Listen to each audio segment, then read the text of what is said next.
Broken Diamonds. Broken Diamonds by Royston Baylor. I remember as a young lad in Glenumbra moors, my first Broken Diamonds holiday. The big noisy festivals I remember very well.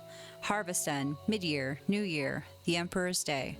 All of these I have memories of that stretch back before I became truly aware of the meaning of our celebrating.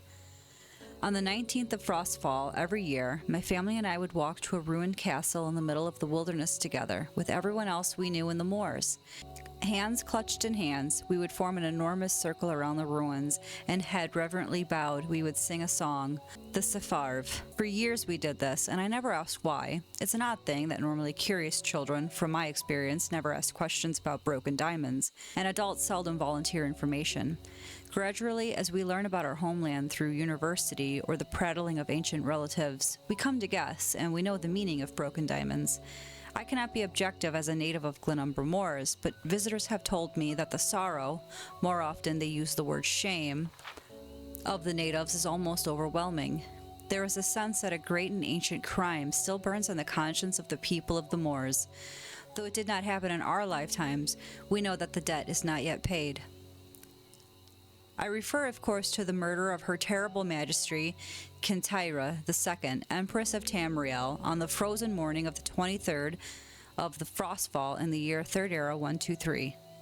We do not know the name of the castle where she was held. We do not know the name of her murderer, though the man who ordered the murder was her cousin and usurper, Uriel III.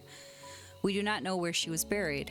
But our ancestors know that their rightful ruler was imprisoned somewhere in their land and did nothing to help her. For that, we bear their shame. On that morning when our great-great-grandparents heard of Kintyra's death, all were stricken with horror and regret at the lack of action.